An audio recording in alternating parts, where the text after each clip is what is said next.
Today, 25th October, we start with indications that both of America's allies in the two wars that are currently ongoing, Israel and Ukraine, in both cases, the governments of those countries are showing increasing signs of nervousness and are behaving in ways or are making comments which appear to me to reflect that fact. Now, the first and most clear-cut sign of this is what is now happening in the Security Council and at the United Nations. The United States, as I discussed some days ago, has now tabled its own draft resolution to the UN Security Council. This after it basically blocked the earlier Russian and Brazilian draft resolutions.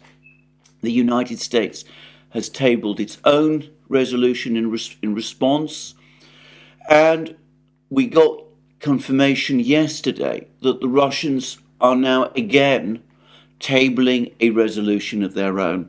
I discussed in my program yesterday how the Russian and Brazilian presidents have been in direct contact, Putin and Lula, and that the Kremlin readout of that conversation confirms that the two countries, Brazil and Russia, both of course members of the BRICS, are now coordinating their steps in the Security Council. And the Russians have proposed their own resolution. We know that as well as calling for a ceasefire, it calls for the unconditional release of hostages, obviously by Hamas, and it also calls for humanitarian access to be provided to Gaza. The American resolution, as I understand it, is basically focused on the release of the hostages, and importantly, it does not call for a ceasefire. Now, the drama that took place yesterday is that the UN Secretary General, Antonio Guterres, made comments to the UN Security Council, where there's been a discussion with both the Americans and the Russians putting forward drafts. Anyway, he made comments which clearly backed the Russian draft. Now, because these comments have provoked a very fierce reaction from Israel, and conscious of the sensitivities of this platform, I'm not going to quote Guterres' exact words, but he made a number of points. He insisted that a ceasefire, and complete ceasefire extending to all sides, is essential. He condemned the action taken by Hamas on the 7th of October. However, he also pointedly explained the action that was taken on the 7th of October, or rather he placed it in the context of a history of events in the Middle East and in the Palestinian territories. I am choosing my words here extremely carefully, in which he spoke about illegal settlement activity, economic blockades of Gaza, the suffocation of attempts by Palestinians to develop their economies and to improve their material conditions. And he said all of that, and then he made pointed comments about the absolute overriding need to observe international humanitarian law and the laws of war. And of course, the last comments could be construed as criticisms. In fact, they are criticisms of Israel, but they can also be construed as criticisms of the United States.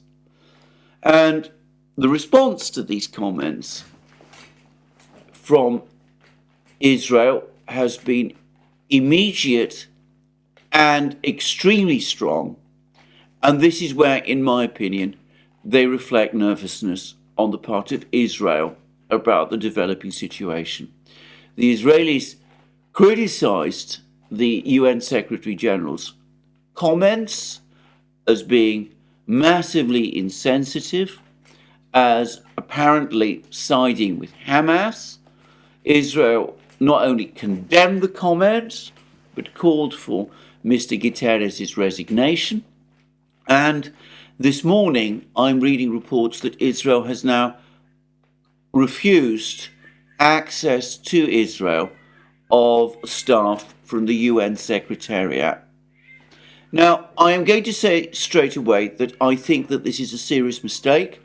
I think that the Israeli reaction is wholly disproportionate to the comments that Mr. Guterres made over the course of the debate in the Security Council.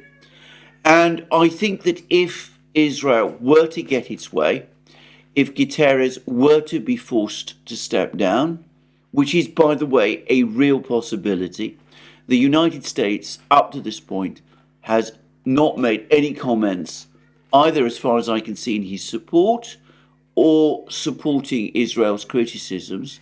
But the fact that they are not supporting the UN Secretary General could be taken as a sign that they are at least sympathetic to Israel's criticisms of him.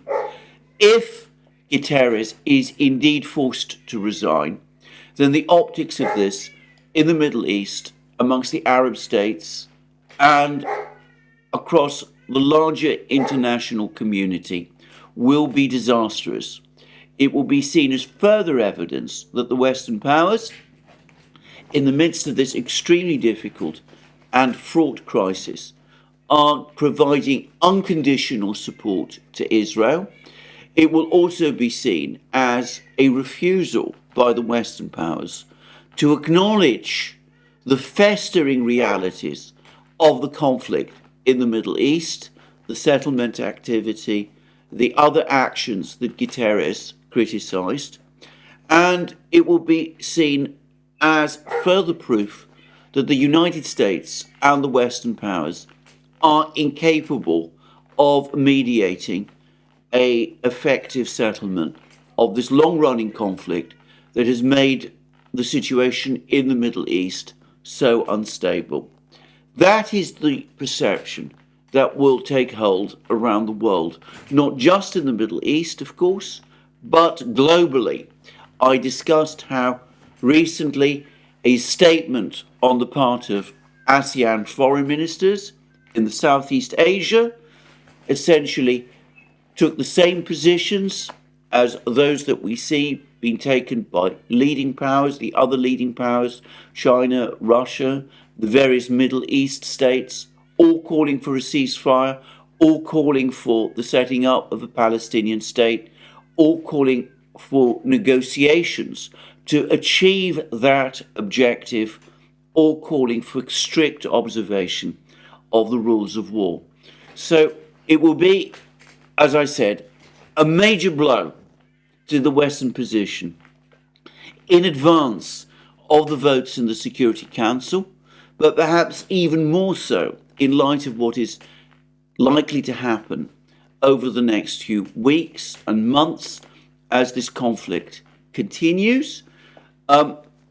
It will be a major blow to Western diplomatic efforts, such as they are. Now, I also have to make this point, which is that Guterres, of course, is the Secretary General of the United Nations. He represents the UN Secretariat. The US Secretariat is supported by various countries around the world. It's largely bankrolled, of course, by the United States, which hosts the United Nations. But other countries around the world also have an interest in it. And of course, they are concerned about the actions, the positions that the UN Secretariat takes. And Guterres, as Secretary General, UN Secretary General, has to some extent to reflect those positions. What he is saying, and this is something which I think again, needs to be better understood in the West. What he is saying is mainstream, conventional opinion around the world, except perhaps in the West. Now, I can't help but contrast this overstrong Israeli reaction to Guterres' words to the far more calm way in which the Russians responded to Guterres' statements at the start of the special military operation that the Russians conducted in Ukraine began last year. When the Russians launched the special military operation, Guterres, again reflecting what was at that time the strongly held view of most world opinion, Guterres basically made it pretty clear that he thought that the Russians were acting contrary to international law. And he made what were clear criticisms of the Russian position. And the Russians, no doubt, were not happy by some of the things he said. He was measured in his words. I think most people around the world, most governments around the world, probably feel that he was measured in his words yesterday when he spoke to the Security Council. But anyway, it was clear that he was expressing disapproval of what the Russians had done. Now, the Russians did not allow themselves to translate their anger into the kind of strong language that we're seeing from Israel now. On the contrary, Lavrov, as I remember, the Russian foreign minister, said that Guterres was his friend, that he was surprised by some of the things that Guterres had said, but that he would obviously continue to work and have dialogue with Guterres, and that he continued to respect Guterres. And in fact, the two men had meetings, and I seem to recall that Putin also met with Guterres at various points last year. And anyway, overall, the situation between the United Nations and the Russians remained stable and calm. The Russians made it clear that they didn't think much of what Guterres had said, that they didn't agree with him, but they weren't going to criticize him in the kind of way that Israel has done, and they certainly weren't going to demand his resignation. And I think most people today, looking at the situation, looking at the drift of opinion in the United Nations, not just amongst the UN Secretariat, which, by the way, on Ukraine still overall tends to tilt towards a pro-Western position, but looking at the movement of sentiment in the General Assembly, and even to some extent in the Security Council, would see the wisdom of the approach that the Russians took. Incidentally, the Russians took exactly the same approach with Mr. Grossi and the International Atomic Energy Agency. Again, right at the start of the conflict, especially when the Russians occupied the Zaporozhye nuclear power plant and brought it under their control back at the beginning of the special military operation last year, the IAEA was making various statements and comments which appeared to favor the Ukrainian position. And when there were initial steps taken by Ukraine to shell the Zaporozhye nuclear power station and to try to recapture it, the latter, by the way, now admitted to by Ukraine's own intelligence chief, Kirill Budanov. Anyway, initially it appeared that the IAEA was bending over backwards to look the other way at what the Ukrainians were doing, that the Russians continued to work with the IAEA They arranged for officials, observers from the IAEA to visit and indeed to establish themselves permanently at the Zaporozhye nuclear power plant. And gradually, over time, you could see the position both of Mr. Grossi and of the IAEA starting to shift, with officials there starting to contradict various claims that the Ukrainians had made. For example, that the Russians had planted explosives on the roof of the nuclear power plant and things of that kind. And I would suggest that this is a classic example of how refusing to be goaded into anger, keeping control of one's emotions, looking ahead, actually works in the end to your advantage. The Russians maintained strong discipline in the face of criticism from Guterres and the UN Secretariat, and from Grossi and the International Atomic Energy Agency. And we see how in both cases, gradually, over time, that has worked to their advantage. This emotional response from the Israelis to Guterres' words, I think, on the contrary, as I've discussed at the start of this program, will not work to Israel's advantage. It will make the Israelis look entitled, and it will not play well in most of the world. Now, I understand that there is a widespread view, both in Israel and in the United States, which is extremely critical of the United Nations and of its Secretariat. Many people in both countries see the United Nations as a talking shop. There is deep suspicion, especially in the United States, amongst many people there, of the United Nations and everything that it represents. And there is a widespread view that the United States really should not be involved in the United Nations to the extent that it is. I'm not going to discuss those criticisms in this program. What I am going to say again is that in this particular crisis, where we are in now, Guterres is expressing what globally is a mainstream view. Attacking him in this kind of way is only going to alienate people and solidify hostility.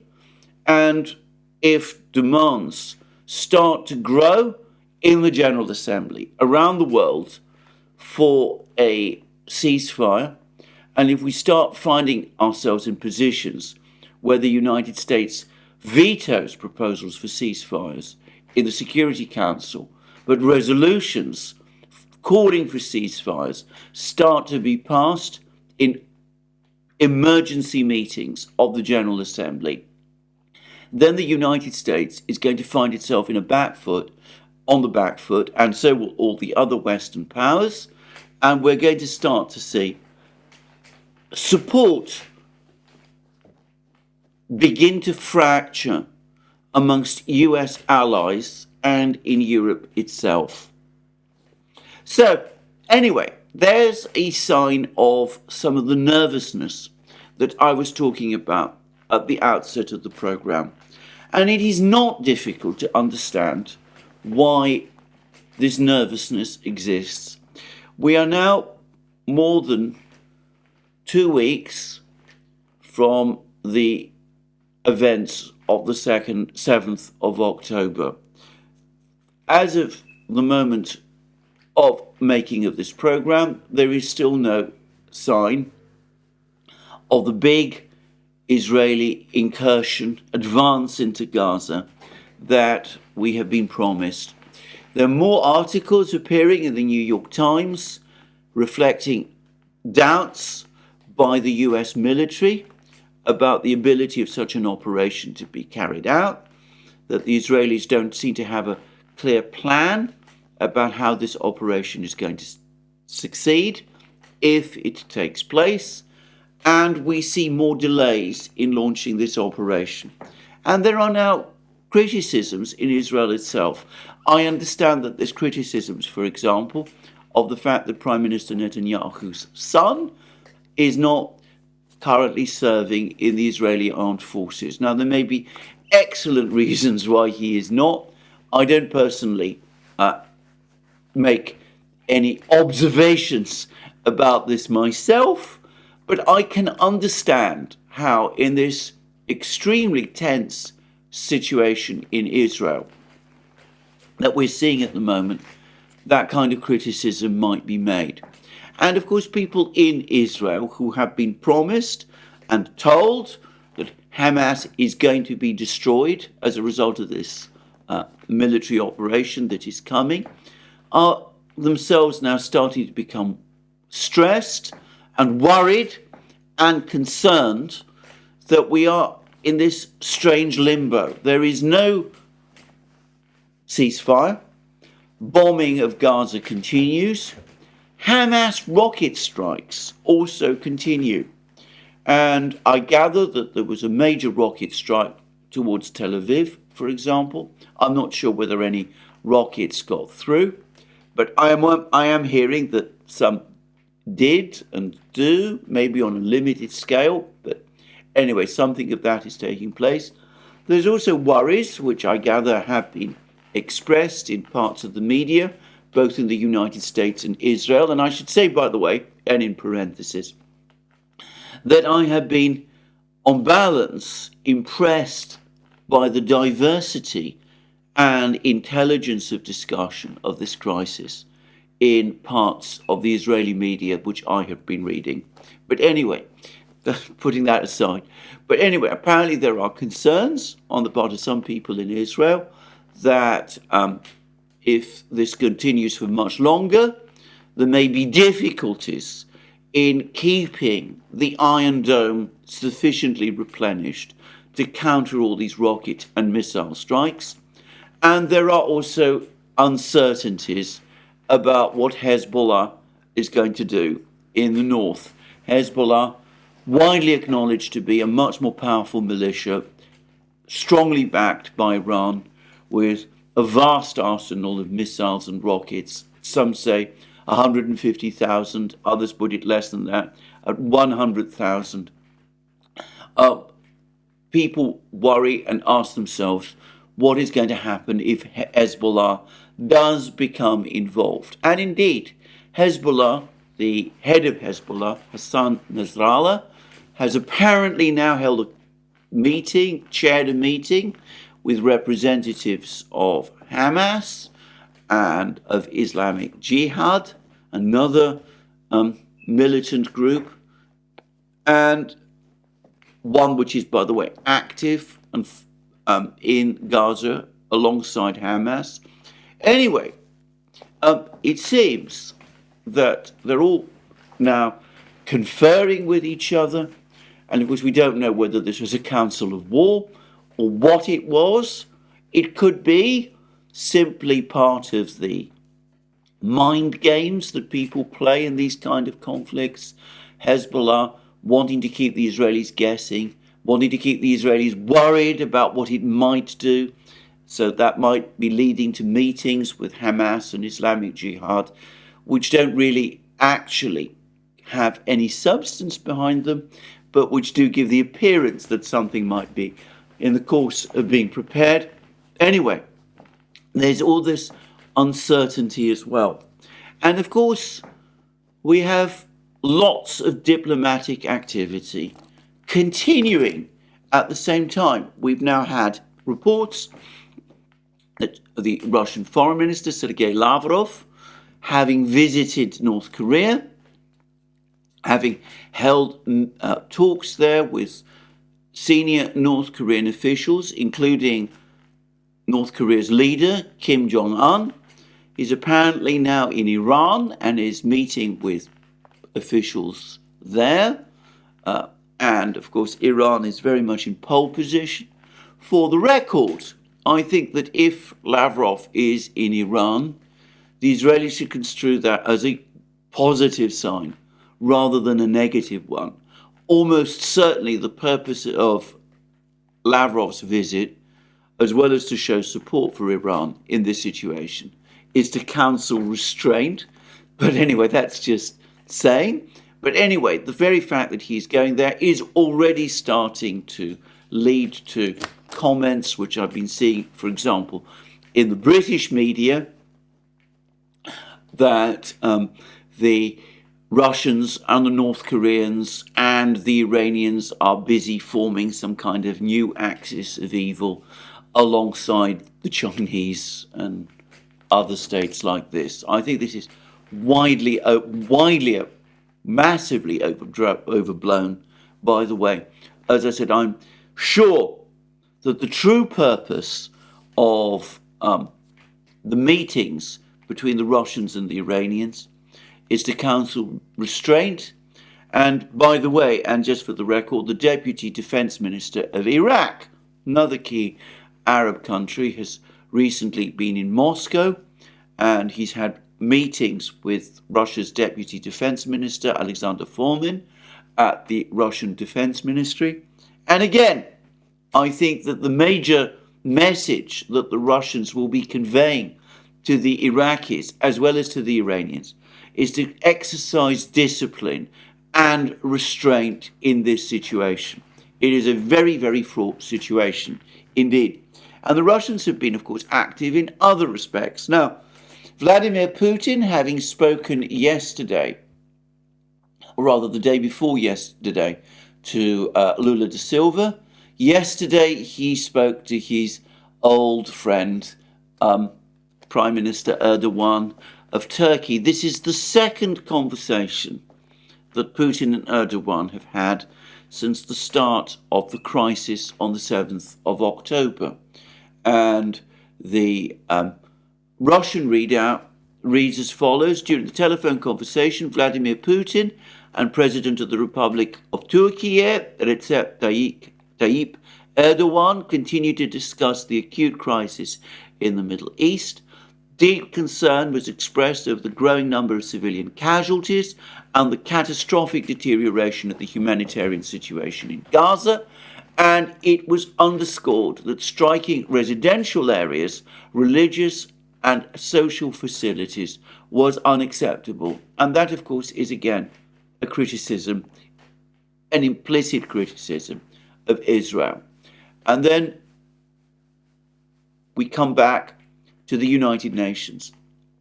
The presidents reviewed the active efforts undertaken by Russia at the UN Security Council, as well as the corresponding political and diplomatic steps taken by Turkey to stop the bloodshed and ensure the unimpeded delivery of humanitarian aid to those in need. It was emphasized that Russia and Turkey have practically overlapping positions, focused on implementing the well-known two-state solution, which provides for the creation of an independent Palestine coexisting with Israel in peace and security. In addition, issues related to the accelerated pace of mutually beneficial bilateral cooperation in various fields were touched upon. So, relations between Turkey and Russia are just touched upon. The real emphasis is coordinating positions in the United Nations. The presidents reviewed the active efforts undertaken by Russia at the UN Security Council, as well as the corresponding political and diplomatic steps taken by Turkey to stop the bloodshed and ensure the unimpeded delivery of humanitarian aid. And it was emphasized that Russia and Turkey have practically overlapping positions. So the Russians and the Turks are on the same page, and they're both working together at the UN, and they're working together on other things. And going back to what John Helmer was discussing a couple of days ago on Dancing with Bears, he spoke about the possibility of the Turks putting together a humanitarian relief operation to Gaza and of the Russian Navy becoming involved in providing it with protection. Well, this is not spoken about here, but we see that there are corresponding political and diplomatic steps being taken by Turkey to ensure the unimpeded delivery of humanitarian aid to those in need, which could be a hint that these sort of discussions about Turkish humanitarian convoys and the role Russia will take in them, that is all being talked about. I don't know that that's the case, by the way, but it's possible. Anyway, so we see that diplomatic action is taking place. The Russians are busy, the Iranians are busy, the Chinese, as I discussed extensively yesterday, in my program yesterday, are also very busy, and the focus is the United Nations. And in all of these discussions, in every single one of them, the ones that the Chinese have with the Saudis, the ones that the Russians have with the Turks, the discussions that all of these countries are having, we can see that the idea that we constantly come to is the need for a long-term, sustainable resolution of this conflict, which centers absolutely on continued existence of peaceful existence, secure and safe existence of the State of Israel. There is now a global international consensus about this, and that's a thing that perhaps Israelis need to take note of. That consensus, that global consensus, did not exist in the 1950s and 1960s and 1970s, but it absolutely does now. Everybody from whatever part of the world no longer doubts, questions Israel's right to exist. On the contrary, they all absolutely support it, and I think this is totally for real, by the way. And at the same time, however, they also demand a settlement of the Palestinian issue on the basis of earlier resolutions of the United Nations, both of the General Assembly and of the Security Council, the establishment of a parallel Palestinian state, also on the territory of the former British Mandate of Palestine, and these two states living alongside each other in peace and safety. Now, whether that is an achievable solution is another question, but that is the international consensus. The Chinese pointed that out to the Americans. Wang Yi pointed it out to the Americans. Wang Yi also pointed it out to the Israeli Foreign Minister, Eli Cohen, as I discussed in my program yesterday.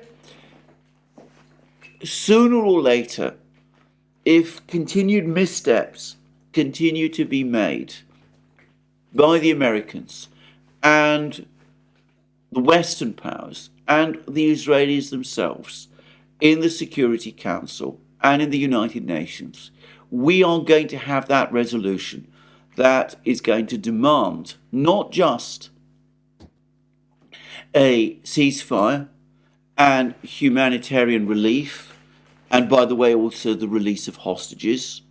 There is, of course, also an international consensus about that, but also a serious, sustained diplomatic effort to resolve this crisis, no longer mediated by the United States, but controlled by the global community, however that's going to be defined, through the mechanism of an international peace conference held under the aegis of the United Nations.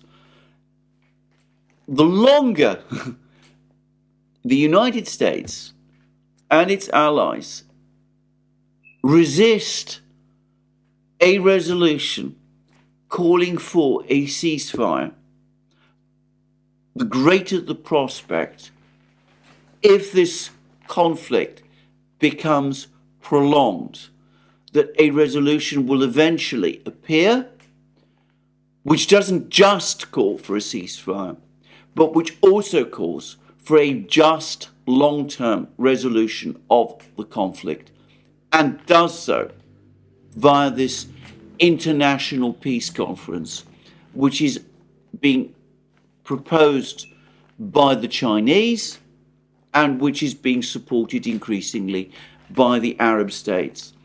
Interestingly, for the moment, the Russians are not talking about it, probably because they're focused on getting a resolution passed that will simply implement a ceasefire. But no one should be in any doubt that the Russians are coordinating with various states. Putin and Lula spoke on 2 days ago. Putin and Erdogan spoke yesterday. They're all moving steadily in that direction. Now, before I continue, I would point out that these discussions between Putin and Lula and Putin and Erdogan have happened immediately after the British media have been busy circulating stories that Putin suffered a heart attack. I have to say that I think that is another ridiculous claim. Someone who has suffered heart attacks does not engage in this kind of intense diplomatic activity. I'm assuming that this story, which I believe first appeared in Britain in the Daily Express, which is one of our tabloids here, was fantasized by someone within the British intelligence establishment. I think that these stories about Putin's health really should not be circulated in this sort of way, especially when events demonstrate their utter falsity almost immediately.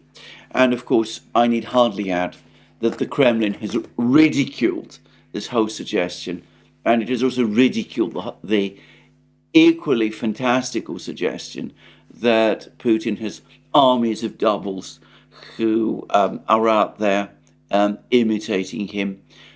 Vladimir Putin is an almost impossible person to imitate in that kind of way, and I generally do not believe that these doubles exist. I don't want to spend more time on that, but I thought I would just say this. I'm going to finish this discussion of the situation in the Middle East by commenting specifically on one particular further factor that might be intensifying the nervousness that we're starting to see. Not only are we seeing a crumbling of the diplomatic position of the United States and Israel and of the Western powers at the United Nations, but there are some reports circulating that initial military operations that have been launched by Israel and the United States in Gaza have not been going especially well. Now, Colonel Douglas Macgregor recently said in a program that he understood that an operation, a military operation had been launched, a joint military operation had been launched by Israel and the United States in Gaza with a view to trying to free hostages there, and that it went badly, and that there were heavy casualties, both amongst the Israeli troops that carried out the operation and on the part of the American troops who participated in that operation. Now, I don't know where Colonel Macgregor has got this information from, and I assume that he has still contacts within the US Department of Defense. So I take this report seriously. But if something like this has indeed happened, then of course it might also explain some of the nervousness and chatter that we are now seeing, the fact that these comments about the Secretary General are being made by the Israelis, by the fact that the Europeans seem to be all over the place, as always, that the United States at the moment seems to be increasingly unsure, and that doubts within the United States government also appear to be growing. Now, I stress again, I don't know whether what Colonel McGregor says is true, but I do take his comments seriously. I am assuming that he is making his statements on the basis of information provided by sources that he has in the US Defense Department. Anyway, it is not only the Israelis who are showing signs of nerves. President Zelensky yesterday made an absolutely astonishing comment.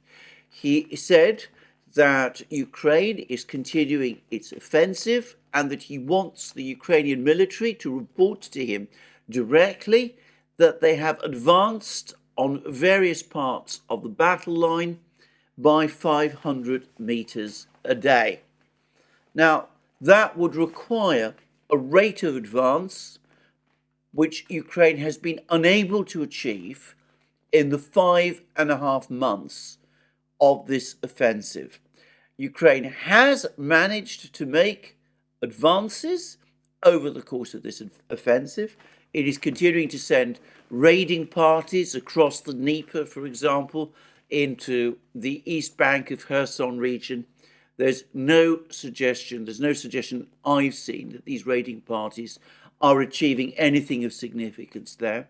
And Ukraine continues to make attacks around Klashevka, south of Bakhmut, and to some extent, though to a much lesser extent, in the Rabotino-Verbovoye area of the southern front lines. But overall, I get the distinct impression that far from Ukraine advancing at the moment, all the major advances are by the Russians. So when President Zelensky makes what on the face of it is a bizarre comment like this, that suggests, again, nervousness, worry on the part of Ukraine, worry on the part of the Ukrainian government, that the situation is not turning out well. And it is not difficult to understand why there is worry. There continues to be a continued political crisis in the United States, in Congress, in the House of Representatives, about electing a new Speaker of the House of Representatives to replace Kevin McCarthy. It seems to me that for the moment, the two wings of the Republican Party are evenly matched and that neither can prevail. So Mr. Scalise, a couple of days ago, about a week ago, failed to be elected Speaker. Mr. Jordan, who was backed by Donald Trump, has also failed to gain election as Speaker. And for the moment, there doesn't seem to be any agreement on the part of the Republicans in the House of Representatives as to who the Speaker should be. The United States government is running out of money to fund some of its own domestic programs, but it has also confirmed that it is short of money to support Ukraine. And the president has put forward this $106 billion package, but until there is some resolution of the crisis in the House of Representatives, that package cannot be put to the vote. And of course, even if it is put to the vote, the prospects of it passing in its existing form, well, are open to question. So there is worry on the part of the Ukrainian government that the political situation in Washington is becoming unfavorable. There's probably also continued worry about support for Ukraine in Europe. European governments have gone out of their way over the last couple of days to reaffirm their support for Ukraine, but this has been rhetorical support in terms of more money and more weapons. There doesn't seem to be so much energy anymore, even in Europe, and all the indications are that the European public is becoming increasingly disenchanted. So that in itself would be enough to explain why the Ukrainians are becoming increasingly nervous. But there are other factors at play as well. Now, it has become increasingly clear to me that the last 24, 36 hours have gone badly wrong for Ukraine on the battlefronts. I discussed in my program yesterday how the Russian military appears to have captured the slag heap near Avdeyevka, the Avdeyevka coking plant. I've discussed the importance of that slag heap in the past, how it looms over the coking plant and provides the Russians with a position from which they can observe the entire battlefield and potentially puts them in a position where they can bring down artillery on Ukrainian positions right across the Avdeyevka area. But it is increasingly looking as if it isn't just the slag heap that the Russians have captured. They appear now to have crossed the railway, which has historically been the main supply route for Ukraine to its grouping in Avdeyevka. And Dima on the Military Summary channel yesterday was also talking about a Russian advance in the north, to the north of Avdeyevka, pushing Ukrainian artillery further from the Avdeyevka area and also potentially out of range of Donetsk city as well. And Dima was describing what looks to me like a major operational crisis for Ukraine in Avdeyevka. And other commentators, like, say, Yuri Podolyaka, these are all, of course, well, I think Dima strives to be objective and achieves it, but of course Yuri Podolyaka is straightforwardly pro-Russian and reports from Russia. But anyway, other commentators appear to be thinking the same thing, that Ukraine is now facing a severe operational crisis in Avdeyevka, that the situation there is becoming critical, and that with the slag heap under Russian control, with Russian forces crossing the railway and perhaps advancing in other places, the position of Ukrainian troops in Avdeyevka is becoming increasingly dangerous and perhaps before long untenable. And it looks as if Ukraine is facing further crises in other parts of the front as well, that the Russians are now making further moves, big moves, towards Kupiansk and in the north, and even around Bakhmut also. There is another factor which is gaining far less attention, but which I have talked about in previous programs, which might also explain why the Ukrainians are becoming very nervous. The Russian Defense Minister, Sergei Shoigu, recently met with servicemen who've served in the special military operation and gave them decorations. And he discussed with those Russian servicemen the situation on the battle lines.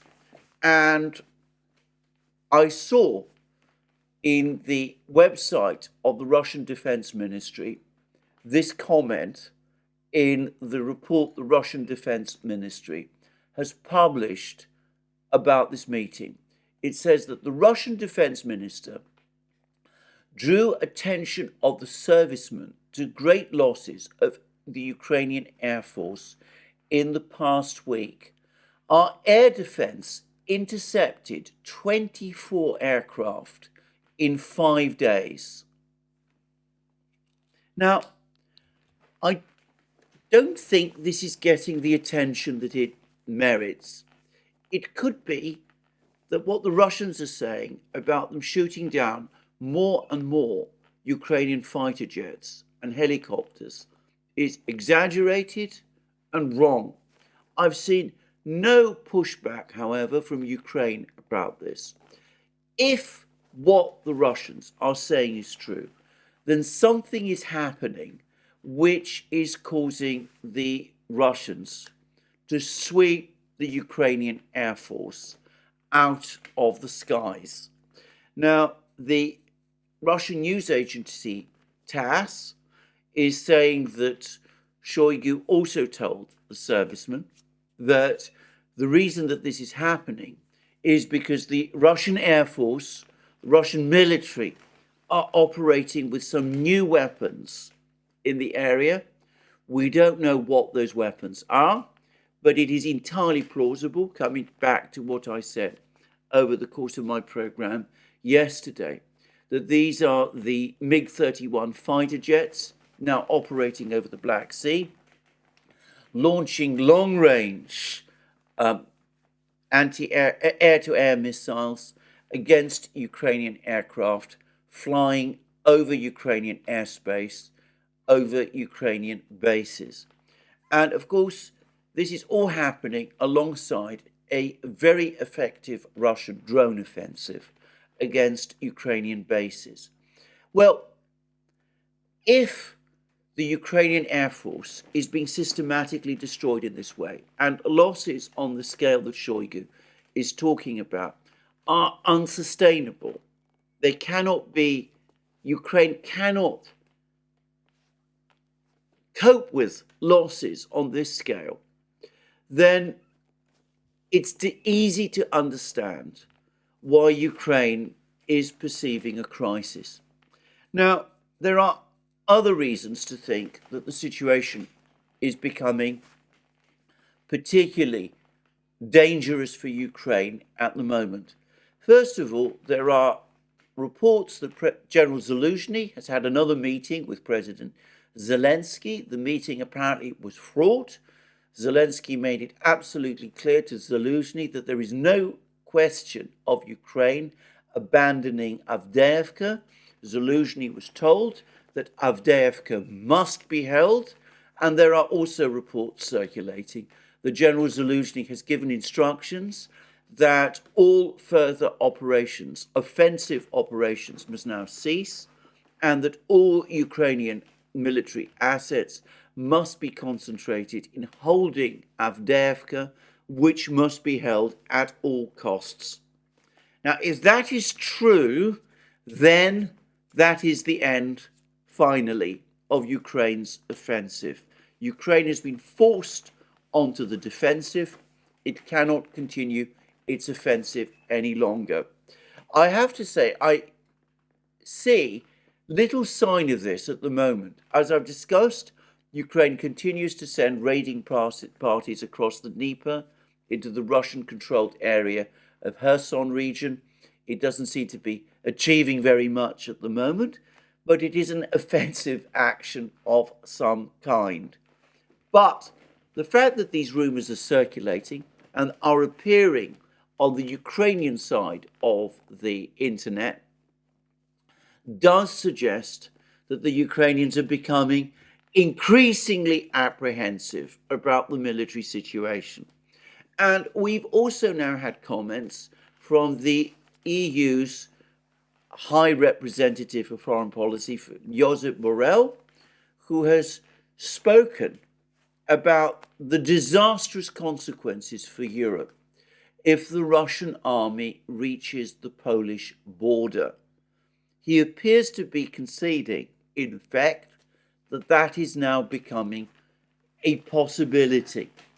I can't help but think that a series of events has taken place, not perhaps fully understood, but this crisis in Avdeyevka, perhaps heavy losses of the Ukrainian Air Force. Perhaps the Russians are overstating the extent of those losses, but we might be seeing heavy losses there. Perhaps evidence of dissension within the top Ukrainian leadership. Perhaps also worries that there is a slackening of Western support, especially in the United States with the battles in Congress, perhaps in Europe also over Ukraine. Concerns about weapons production, ammunition production seems to be falling short again. The NATO Secretary General Jens Stoltenberg is complaining about the exceptionally high prices that Western arms manufacturers are charging for the ammunition that they're producing, which is not being produced in anything like the necessary or sufficient quantities. There's a report that the Russians, by the way, are sitting on top of a stockpile of around 4 million shells. And of course, there's also reports that the Russians are importing shells from North Korea and that they are producing shells at the rate of 2 or 3, or some say even 6 million a year. Who knows? But anyway, it looks as if suddenly we are getting a sense in the West, not only that the war in Ukraine cannot be won, I think that understanding gelled finally in the summer, but an understanding that the war in Ukraine might even be lost. And I think this is also starting to be understood in Kiev also.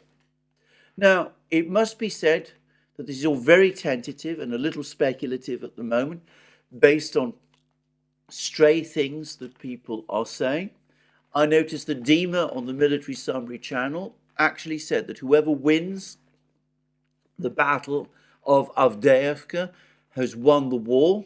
I have to say, I don't completely understand that. I'm not sure why Avdeyevka specifically is so important. But anyway, putting it all together, tracking what people are saying, I wonder whether that belief that the war is being lost is starting to gain hold. If so, then of course some kind of diplomatic initiative logically is necessary, but of course we are seeing no sign of that, none at all, at least for the moment. Now, these statements from Western leaders, from the Ukrainians, do seem to be, as I said, signs, at least to me, of growing nerves, and they contrast strikingly with the much more confident statements that are coming from the Russians. The Russians, unlike the West, unlike the Ukrainians, seem to be increasingly confident about the general state of things, the general progress of the war. And there was one short statement that the Russian Defense Ministry made, which I did find very remarkable. Now, that was made on the 23rd of October. It didn't come with any specific allusion to any particular event. It was just a comment that the Russian Defense Ministry made on its Telegram channel. And it reads, calmly, rhythmically, without a fuss, this is how Russian troops accomplish all tasks. This is how this week of the special military operation begins. Step by step towards victory. That statement, 2 sentences from the Russian Defense Ministry, that suggests to me that the Russians are now feeling very confident. And just as Dima says that the Avdeyevka battle will decide who wins and who loses this war, it suggests, just as Zelensky's comments and perhaps Borrell's comments suggest, growing nervousness about the outcome of the war. So it seemed to me this brief statement of the Russian Defense Ministry appears to point to increasing Russian confidence that the war is being won? Well, if so, I have to say, no sign of any diplomatic responses from the West. Perhaps at the moment they're all absorbed with the situation in the Middle East, but nobody coming up with any kind of proposals. I've discussed that in the past. But anyway, these are the statements that have been made today. This is also where I finish my program today. There'll be much more from me later, much more to discuss over the next 24 hours. I think the next 24 hours are going to be critical in terms of both crises. We'll get a better sense of what's going on in Avdeyevka and perhaps in Kherson region as well, where the Ukrainians are trying to make their effort. That'll be in terms of the Ukraine war. And we will also no doubt see further developments in the Middle East crisis, with perhaps a particular focus of events in the United Nations. But as I said, this is where I end today's program. More from me soon. Let me remind you again that you can find all our programs on our various platforms, Locals, Rumble, and X.